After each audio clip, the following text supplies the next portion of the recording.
2024 के general election के result आ चुके हैं। यह पार्लियामेंट्री इलेक्शन 19 अप्रैल से 1 जून तक 7 चरणों में संपन्न हुआ। 140 करोड़ की आबादी के इस देश में 96 करोड़ से ज्यादा लोग वोट करने के लिए एलिजिबल थे, जिनमें से 64 करोड़ लोगों ने यानी 77% लोगों ने ही वोट दिया।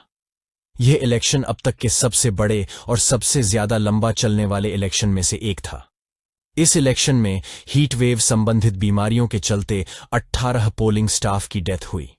इस पर मुख्य चुनाव आयुक्त ने कहा कि यह हमारे लिए एक लेसन है कि हमें 1 महीने पहले ही चुनाव पूरा करा देना चाहिए था।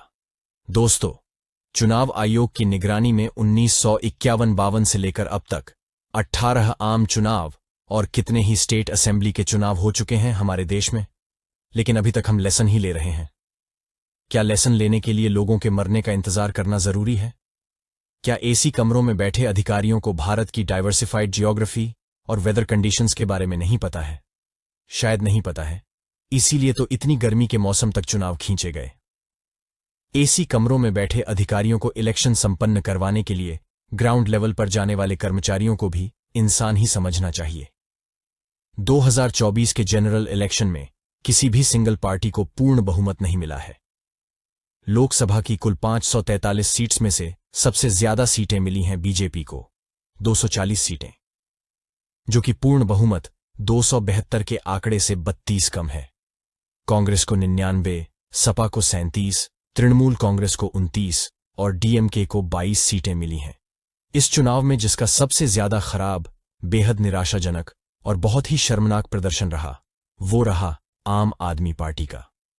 बीजेपी और कांग्रेस के बाद आम आदमी पार्टी ही ऐसी नेशनल पार्टी है जिसकी 1 से अधिक राज्यों में सरकार है। सभी को ये लग रहा था कि आम आदमी पार्टी दिल्ली की 4 और पंजाब की 13 सीटें बड़ी आसानी से जीत जाएगी, लेकिन हुआ इसके बिल्कुल विपरीत। दिल्ली में जहां आम आदमी पार्टी अपना खाता तक नहीं खोल पाई, वहीं पंजाब में 3 सीटें मिलने में भी बहुत मशक्कत हुई। दिल्ली की विधानसभा में 70 में से 62 सीटें आम आदमी पार्टी की हैं, लेकिन लोकसभा चुनाव में आम आदमी पार्टी क्लीन बोल्ड हो गई। तीनों विकेट हवा में उड़ गई। लगभग वही हाल पंजाब में भी हुआ। पंजाब विधानसभा में आम आदमी पार्टी की 117 में से 92 सीटें हैं, लेकिन कल लोकसभा चुनाव के रिजल्ट के दिन एक समय तो ऐसा भी लग रहा था कि यहां भी खाता नहीं खुल पाएगा। दिल्ली में 2015 से आम आदमी पार्टी की सरकार है और अरविंद केजरीवाल तीसरी बार मुख्यमंत्री हैं। लेकिन ऐसा कैसा हो सकता है या हो रहा है कि दिल्ली की जनता आम आदमी पार्टी को विधानसभा चुनाव में तो पूर्ण बहुमत से जिता रही है, लेकिन उसी पार्टी को लोकसभा चुनाव में एक भी सीट नहीं दे रही है।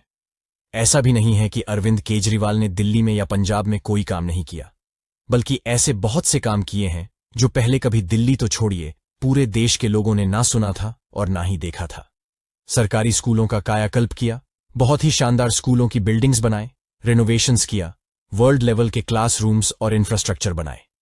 स्कूल टीचर्स को बेहतर ट्रेनिंग के लिए IIM और विदेश भी भेजा।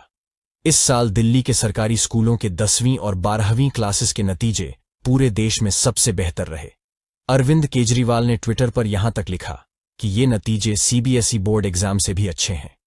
पिछले साल दिल्ली के सरकारी स्कूल के 1074 स्टूडेंट्स ने नीट क्लियर किया और doctor BR Ambedkar schools of specialised excellence के 276 स्टूडेंट्स ने JEE एडवांस क्लियर किया।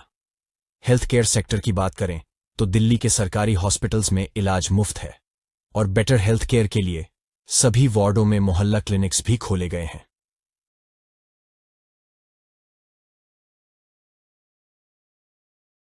महिलाओं के लिए बसों में यात्रा फ्री है।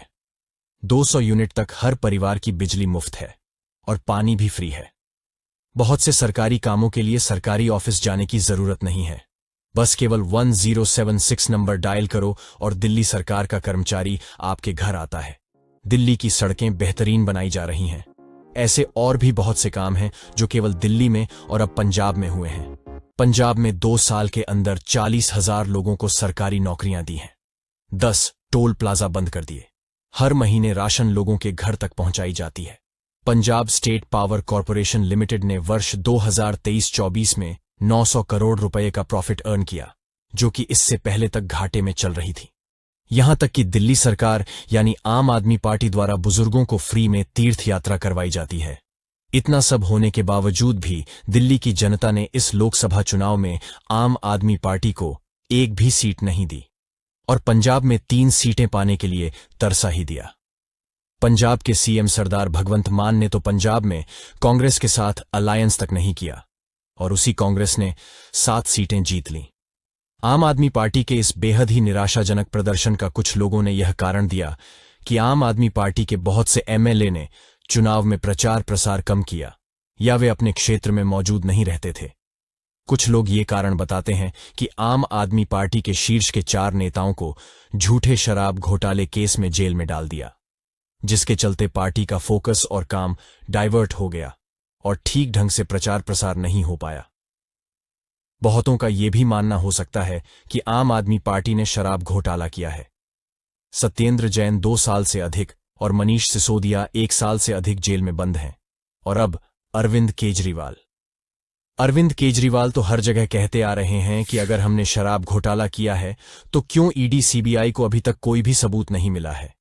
अरविंद केजरीवाल को बीजेपी द्वारा जेल में डालने से तो आम आदमी पार्टी को सिंपैथी वोट्स मिलने चाहिए थे, बल्कि आम आदमी पार्टी का तो नारा भी बन गया था जेल का जवाब वोट से। लेकिन इस लोकसभा चुनाव में आम आदमी पार्टी के लिए कुछ भी काम नहीं किया। यहां तक कि दिल्ली और पंजाब की जनता के लिए उनके द्वारा किए गए काम भी काम नहीं आए। इकोनॉमिक टाइम्स में छपी न्यूज के अनुसार करारी हार के बावजूद भी आम आदमी पार्टी का वोट शेयर 6% बढ़ा है और बीजेपी का 7 सीटें जीतने के बावजूद भी 2% वोट शेयर कम हुआ है। दोस्तों, इलेक्शन का ये बड़ा अजीब खेल है और इस पर अरविंद केजरीवाल ने बहुत समय पहले एक बात ठीक बोली थी कि हर इलेक्शन अलग होता है। लोकसभा चुनाव का परिणाम विधानसभा चुनाव परिणाम से कंपेयर नहीं किया जा सकता है और ना ही म्यूनिसिपैलिटी का चुनाव इन दोनों चुनावों से प्रभावित होता है। इसका उदाहरण आप दिल्ली में देख सकते हैं। दिल्ली की एमसीडी में आम आदमी पार्टी पिछले साल ही जीती है, वरना इससे पहले 15 सालों तक एमसीडी में बीजेपी का राज था, जबकि विधानसभा चुनाव तो आम आदमी पार्टी 2015 से जीतती आ रही है। इलेक्शन का ये गजब खेल है। अगले साल दिल्ली में विधानसभा के चुनाव हैं और अरविंद केजरीवाल ने कहा था कि 2025 का चुनाव यमुना की सफाई पर लड़ा जाएगा। अब यमुना पूरी तरह साफ हुई या नहीं, पता नहीं। इसे आम आदमी पार्टी की बदकिस्मती ही कह सकते हैं कि पूर्ण बहुमत के बाद भी दिल्ली सरकार के अधिकारी आम आदमी पार्टी के मंत्रियों की नहीं सुनते हैं, क्योंकि सेंटर की बीजेपी सरकार ने आम आदमी पार्टी की दिल्ली सरकार की बहुत सी शक्तियां छीन ली हैं। ऐसे माहौल में आम आदमी पार्टी के लिए आने वाले इलेक्शंस कहीं सर्वाइवल एग्जिस्टेंस ना बन जाए। आम आदमी पार्टी के सभी शीर्ष के नेताओं को गंभीरता से चिंतन करने का समय आ चुका है कि कहां पर उनसे चूक हुई। जहां तक हमने समझा है तो एक कारण हमें यह दिखता है कि दिल्ली की लोकसभा की इन 7 सीटों पर दिल्ली विधानसभा में बीजेपी के उम्मीदवार जीते हैं। खैर, ये पता लगाना आम आदमी पार्टी का काम है। अन्यथा दिल्ली और पंजाब में इतना काम करने के बावजूद भी, चुनाव के समय ठीक ठाक प्रचार प्रसार करने के बावजूद भी, वोट शेयर बढ़ने के बावजूद भी दिल्ली में एक भी लोकसभा सीट ना जीत पाना और पंजाब में केवल 3 सीटों पर सिमट जाना, ये वाकई में आम आदमी पार्टी के लिए बहुत ही चिंता का विषय है।